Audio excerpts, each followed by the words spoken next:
My name is Beth Cummings. I'm the Programme Director for the BSc Marketing. I'm also the lead on the Chartered Institute Marketing Programme as well. So today's session, I'm going to look at social marketing. I'm going to share my slides. There will be some interaction required.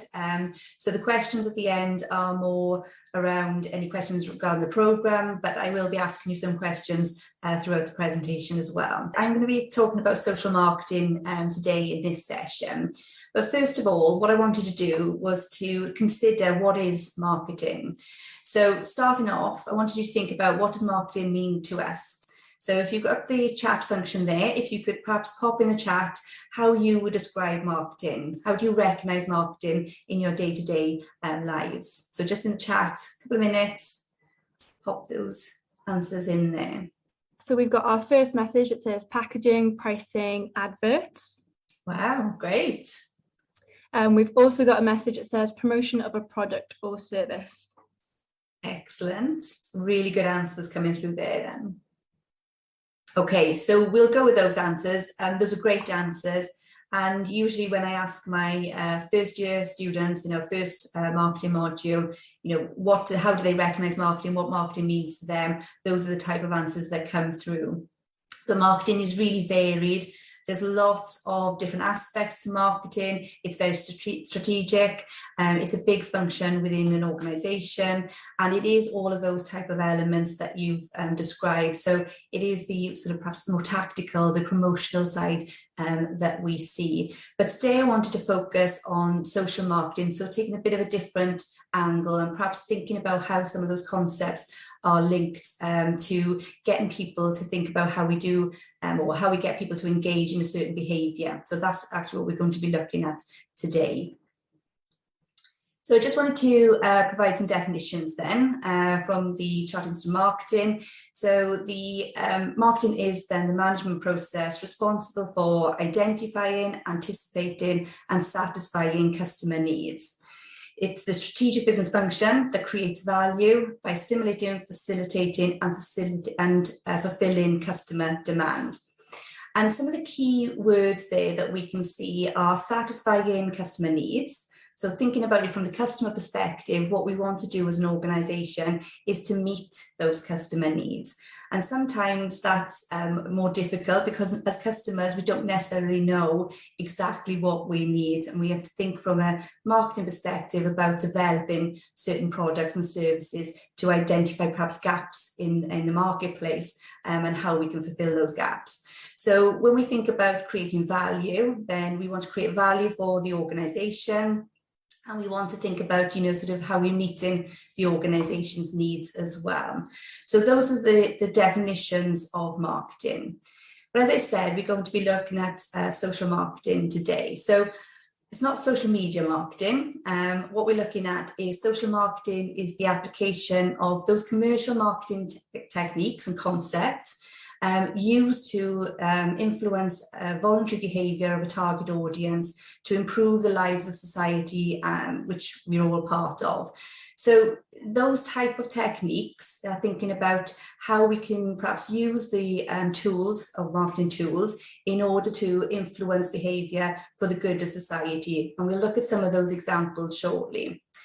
So the prime beneficiary of social marketing then is society, whereas in the commercial sector, the main aim is often selling goods and services as you identified, and so those then produce a financial gain for the organisation. But as I said, what we're going to look at is perhaps, a different sort of take on that and think about the different campaigns that we will all recognise in terms of getting us to behave in a certain way.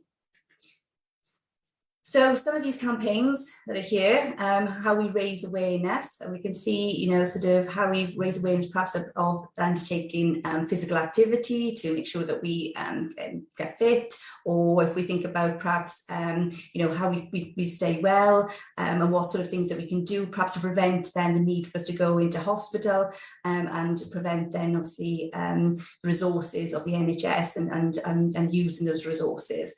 So those are the types of campaigns that we'll see.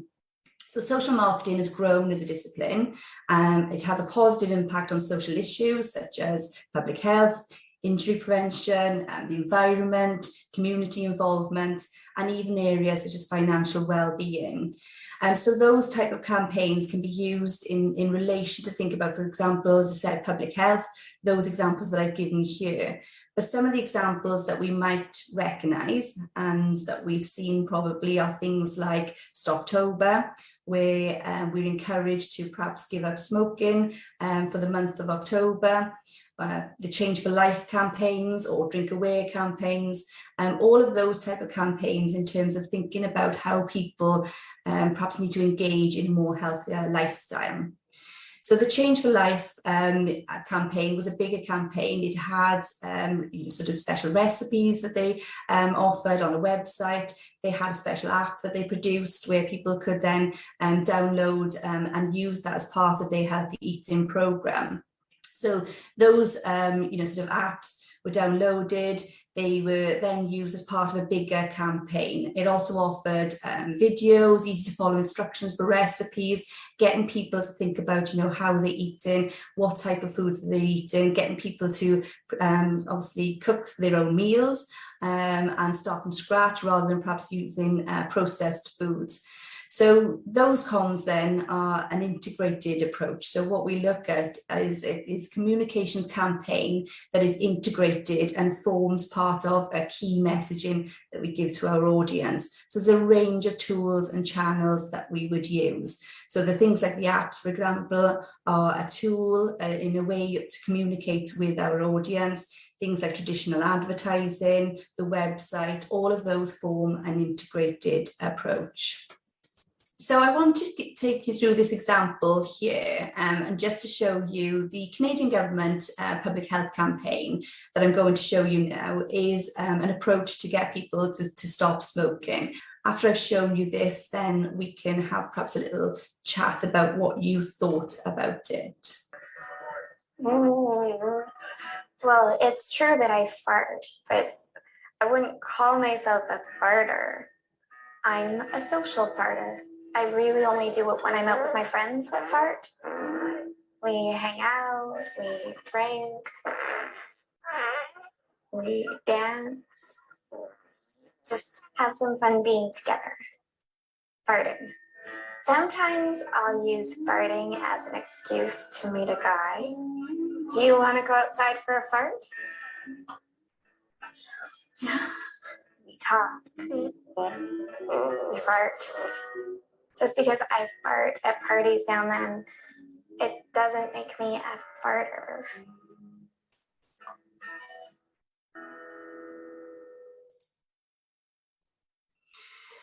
So as I said, that campaign was by the Canadian government.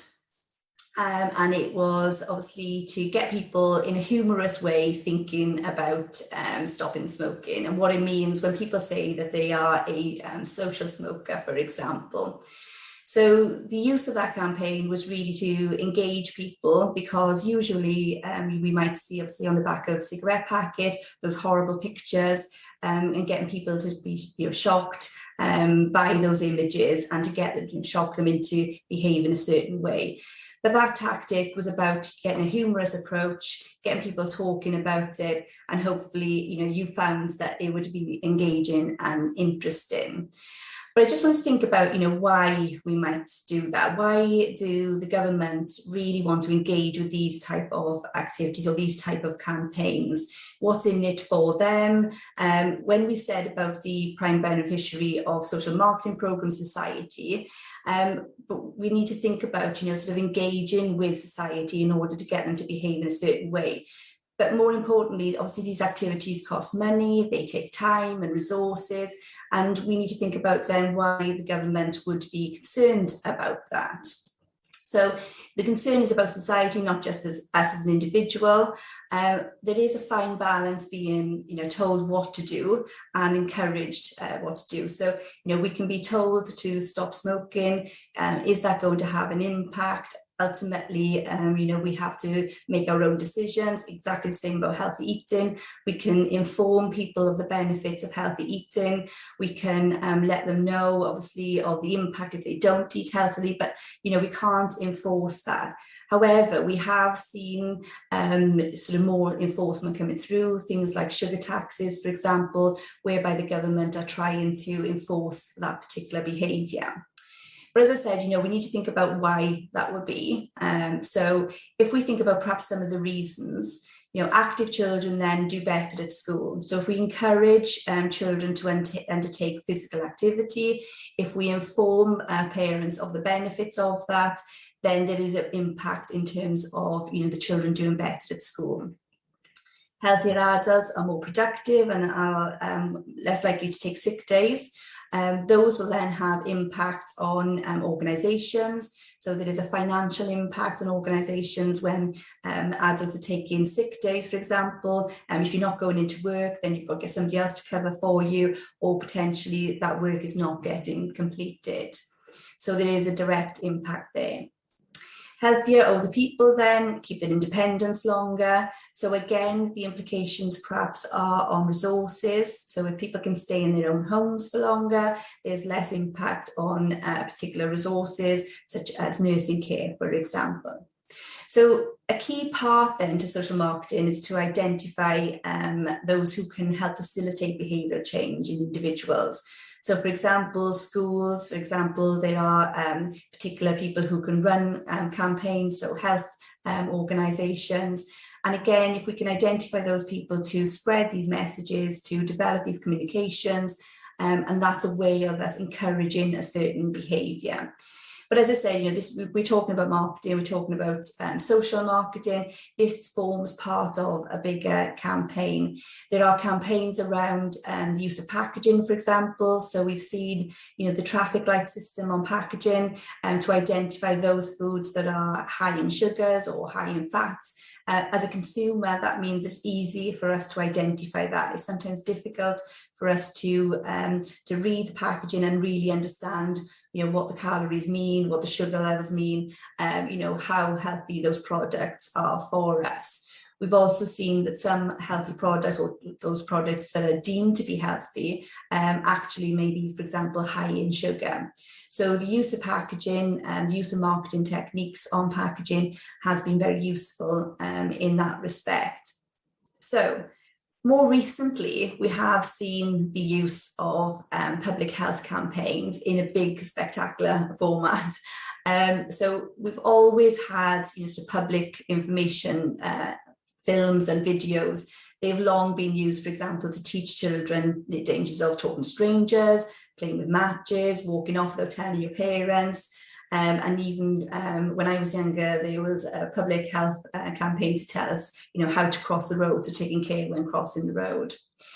The Central Office for Information was the government's marketing and communications agency responsible for these, and it was a non-ministerial department. So this is now the Government Communication Service, called GCS. So even the government have communication departments, and there's a lot obviously that goes into that. And like I said, over the last couple of 18 months or a year or so, we've seen the public health campaigns really increase. So during the pandemic, we've had encouragement then to undertake behaviours such as stay 2 meters apart, wash our hands regularly, and just think about, sort of those type of information and campaigns that we've had. Who would have thought that we needed to be told by the government to wash our hands? Where we've seen this, sort of also in line with regulation and certain laws brought in, because that was just one part of informing behaviour. But at this point, encouragement wasn't enough. So we had to see some regulation come in. We saw laws were introduced as well. So, for example, in Wales, we had the no travel rule, and we saw fines being introduced for people breaking the COVID rules. During the pandemic, major brands were pulling their advertising spend and reducing their marketing budgets. And this was because we were unable to shop, we were unable to go out, so they were spending less money marketing to us as consumers, and so they were pulling their budgets. Things like, for example, the cinemas closed, then we saw obviously less advertising needed during sort of films, and that had a big impact on those advertising budgets. but the government actually increased their advertising spend. So the government was the biggest spenders in 2020, with reports they spent around about £184 million. So the impact of somebody like the government telling us to behave in a certain way, and as I say, this was unprecedented times in terms of the pandemic. We saw the ramping up of these type of campaigns, the campaigns that I've got on screen now, and some of them were really hard hitting to get people to think about their behaviour. But generally, we listen to figures of authority. We like to conform in society, so we conform from an early age. So, for example, if you think about your teachers or the police or elder members in society, and that's called authority bias. It means we're more likely to believe an opinion of an authority figure, regardless of the content. And so the government, are seen as that authority figure. They're presenting this information, but part of the problem that they did have was misinformation. So during this period of time, we saw an increase in misinformation, and we've continued to see that, for example, those people who are against the vaccines.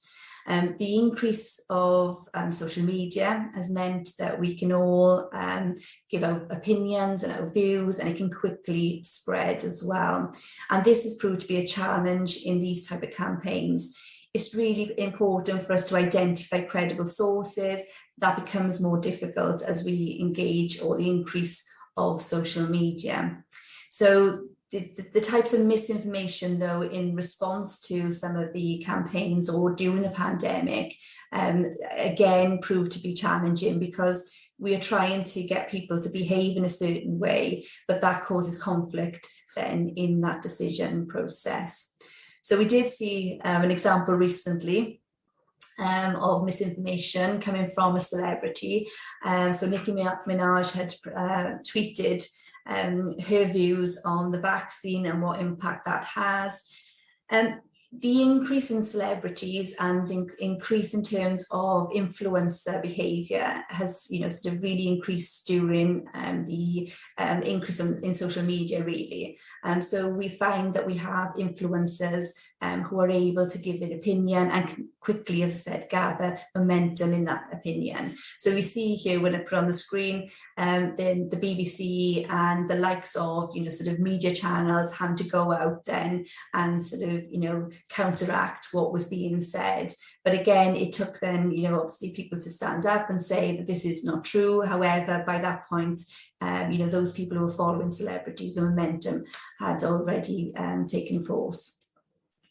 So that is proving a bit of a challenge in this environment. It's a challenge anyway in terms of how quickly information is spread. It's also an opportunity from a marketing perspective. The government are using social media channels as well to get to certain target audiences. So I just wanted to bring up the unit or the team really that are behind some of these activities. So the behavioural insight team are known as the nudge unit and are part of, owned by the Cabinet Office. And the reason why I wanted to highlight that is to sort of indicate, how important this is in terms of social marketing. So there are specific teams that look at behavioural insights. So during the pandemic, the Behavioural Insight team worked on a number of projects, from vaccines to volunteering. And during that time then, the pandemic, we saw, communities were encouraged to come together. We were encouraged to obviously support and help each other. And we saw a lot more sort of community action in that way. So those type of activities we want to continue with, or, we'd like to continue with. The stronger the communities are, the better it is for society. So things like helping our neighbours, for example, to do their shopping, supporting food banks, etc. So one project involves behavioural insights to develop key messages around encouraging people to continue volunteering. So what happens after that particular, momentum that we saw during the pandemic, how we were helping out, how we were helping communities, then there was a real danger that we would, as we sort of move out of the pandemic and move back to normal life, there is a real danger then that obviously those type of activities will not continue. So the behavioural insight team looked at ways in terms of how they could develop communications and messages around that. And these communication messages were tailored around 3 key findings in terms of how we behave. So people like things easy. So they found that making it easy to carry out the intended behaviour had a better impact or better outcome. And again, you know, we're really busy, we've got things going on, we might have good intentions, but we need things to be made easy for us. So when they were looking at the messages, they needed to make it easy in terms of that call to action. People do what other people do. So as I mentioned, you know, we think about our social norms. So if you think, you know, we like to conform in a way, we like to conform to, you know, our peers and people around us. So that example from the Canadian government about social farting, you know, do you go out into a, you know, a party and would you behave in that way? And then obviously applying that in terms of, you know, those people who think they're social smokers. Identity and sense of belonging is really important to people. So we like to fit in, we like to feel that we're part of a community. So the messages use real people in real situations to develop that sense of community. So we can see that the behavioural insight team are working on research and identifying those key areas to really tailor that communications campaign. And then that will then have an impact in terms of how successful it is. So when you study consumer behaviour, you will become familiar with the concept or the theory around motivation, ability and opportunity. And that really is the same sort of concept. Have we got the motivation to do something? Have we got the ability or the means to do it? How easy is it for us to do it? And what opportunities do we have? And by identifying those particular areas and creating a communications campaign around that, then there is a stronger call to action and follow through. So those clear call to actions then were included, such as a link, for example, to sign up to a volunteering group, or perhaps a link where they could find out the nearest food bank, etc. And this is used in marketing to gain a response. It can also be used then to track the effectiveness of a campaign. So again, when I started off talking about what is marketing, we talked about perhaps some of the more tactical elements, some of the more promotional side of things. But from this type of example, we can see that there are actually more strategic elements to it as well. So it's really important as marketers that we identify how successful our campaigns are and what the impact that it has. And that's exactly the same in terms of social marketing. This, you know, the government are using the behavioural insights team to identify the ways that we will behave, or if they present certain information, how likely that is to nudge us into a certain behaviour. So, you know, the pandemic has really proved a good example of that. As I said, you know, getting us to stay 2 meters apart, wash our hands, you know, lots of money spent around developing that type of campaign. Then moving then from those type of messages to think about, you know, what impact if we don't behave in that way, and then move into the vaccines, and obviously a lot of the messaging is heavily revolved around that now.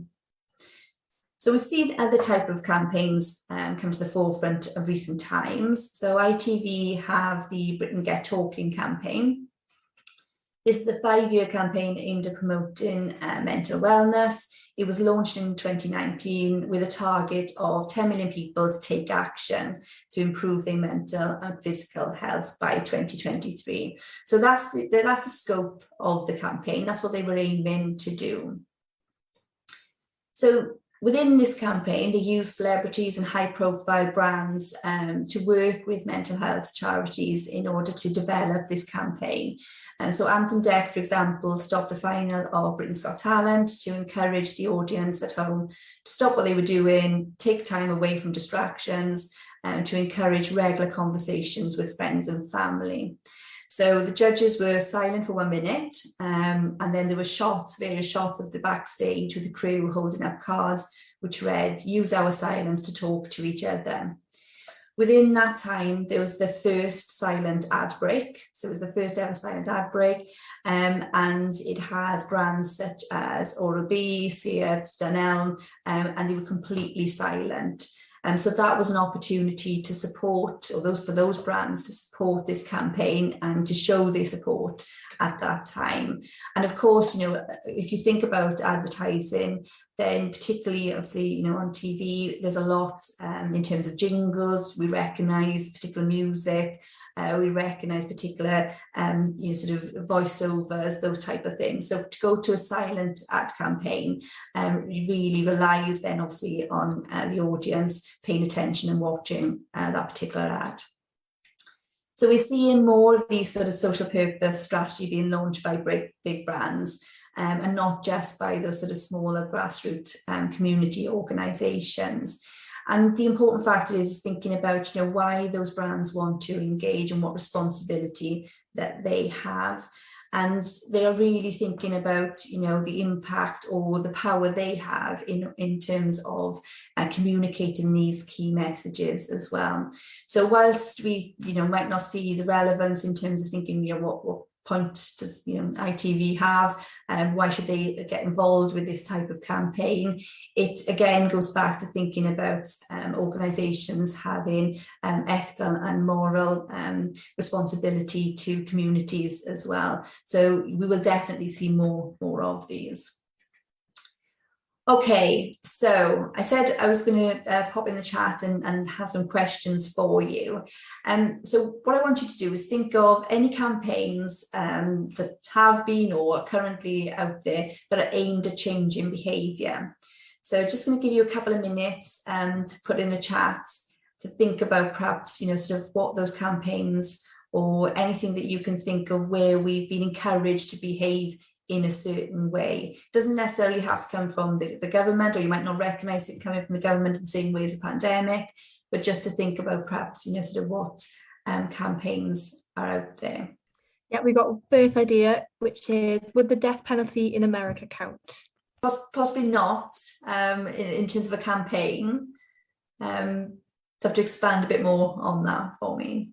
I think perhaps you're thinking about campaigning against it. Is it all for it, for example? This is more about thinking about perhaps a actual marketing campaign to encourage us to behave in a certain way. It is quite difficult when you've got to think off the top of your head for that. There are quite a few like drink aware campaigns as well, aren't there? The dangers of drink driving and things like that. Yeah, those are good ones. Yeah, definitely. Okay. It is quite a tough one to to think about.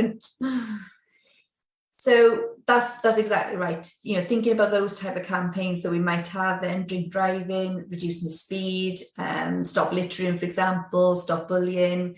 There are those perhaps that are looking to get us to switch behaviour. So, for example, perhaps take the stairs instead of a lift. And again, perhaps thinking about what those implications might be. So, if we take the stairs, we become healthier, we're switching that behaviour, very little changes perhaps in our behaviour, but will have a big impact then, on our resources from obviously health perspective. So things like, perhaps wearing a helmet when you're riding a bike, that becomes more of a social norm and cool to do. And again, sort of perhaps changing that emphasis, so that it is cool to wear a helmet and obviously has, benefits as well, should you come off your bike or in an accident. We've also seen campaigns around giving blood. So again, those sort of perhaps public health information, again, just communication in terms of perhaps where you can give blood, where you can perhaps engage with that activity and what the impact is on that as well. So if you're looking to give blood, how many lives have been saved by people giving blood, for example. So those type of campaigns you will definitely see, you will definitely recognise. They start to think, perhaps as you see them now, you'll start to see those perhaps using the traditional communication tools and marketing activity. And again, as I said, those changing in behaviour is a change in terms of good society. So it's not about selling a product or service as such. it's about changing our behaviour for the impact of society. So yeah, it is difficult when you've got to think about those, but you can definitely, or you definitely recognise them. Okay, so some of the common themes then in terms of social marketing are around, as I said, that influence and behaviour change.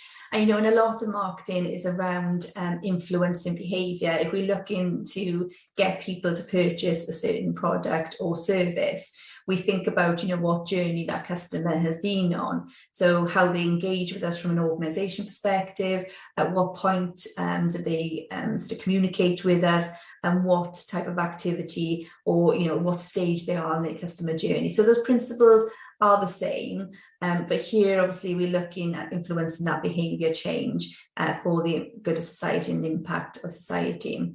So it uses a process that applies marketing principles and techniques, as we said, and it focuses then on the priority audience and segment. So those examples that we've given, thinking about perhaps, if we're encouraging children to eat healthy, then that would be our priority audience. But within that, we need to think about perhaps those other people who are influencing that behaviour. So from a child's perspective, it would also obviously be the adults who then, again, we might want to communicate with them, different types of messaging in order to get them to provide healthy meals for their child. So it also then, in terms of delivering a positive benefit for individuals and society, and ultimately we need to think about that impact. So we need to think from a marketing perspective, what's in it for us? What is it that, that we will gain from it? And then what's perhaps the impacts for society as a whole? Okay, so again, when we are messaging or we're making key messages, we have to think about them as individuals in order for them to buy in to those messages. So, when we were thinking about the pandemic, then, it might be, thinking about the impact on them as an individual in terms of perhaps catching COVID, or what impact that might have be on their family. So once we deal with that, then the accumulation of that behaviour impacts the good of society as well. And some of the difficulties or the challenges around that are around the fact that, as individuals, sometimes we feel that our behaviour is not going to make an impact. So we don't engage with that because we don't see the bigger picture. So particularly perhaps, the impact on the environment, for example, does one person stop flying going to have a really big impact, but if lots of people stop perhaps flying, then it will have an impact on the environment. But it does require a number of people to make that change, and sometimes as individuals we can't see that. So again, in those key messages, there are often messages, that this is what the impact is. By so many people doing this is the outcome. And things like, for example, there was a message or change in message in terms of getting people to pay their taxes on time, just by clearly stating that 80% of people do pay the tax on time, made a difference to how many people were actually doing it. So they saw a rise in the amount of people paying their taxes on time. So again, it's about conforming and those social norms as well. Okay, so social marketing is a hot topic. There are increasing social concerns regarding poverty, the environment, climate change, etc. And all of these are concerns for marketers. Okay, they are topics that we cover throughout our programme. We look at sustainability, ethics, consumer behaviour, for example. And so, at the moment, things like in terms of the environment, lots of discussion going on around that. Particularly about the impact from an organisation perspective. For example, we touched on packaging. How can we make a difference to our packaging? How can we make sure that our packaging is recyclable? How can we reduce our packaging? There was a section on this morning on BBC News about the use of lots of packaging to deliver very small products. And again, that has an impact then in terms of how we as individuals perhaps recycle. We are forced to do some recycling, by our local authorities, and we get penalised if we don't. But ultimately, it has to become a habit, and we have to think about that habit and changing behaviour for the impact on society and the impact on the environment that we might not necessarily see straight away. And again, it's about thinking about what the consequences are of us undertaking that activity. But from an organisation perspective, then we have a duty. We need to behave ethically, and we need to make sure that we are doing as much to make it easy for customers to be able to engage with that activity. So you've probably seen, if you're out shopping, the bamboo toothbrushes, and again, because they're unable to recycle plastic toothbrushes, then they are introducing a different product, but that takes research and development, and there's often a price associated with that as well. So, marketing is not just about the tactical promotional elements. It is about, sort of how we develop the product, how we research, how we engage with our customers. And some of the ideas that I've given you today are around about how we use those principles to nudge certain behaviour for the good of society. So that's it from me. So if you're happy, Beth, we can close things off. So I just wanted to say a massive thank you for taking part, yourself, and for everyone in the audience here today. So thank you very, very much, and have a good evening. Yeah, good evening all. Speak to you soon.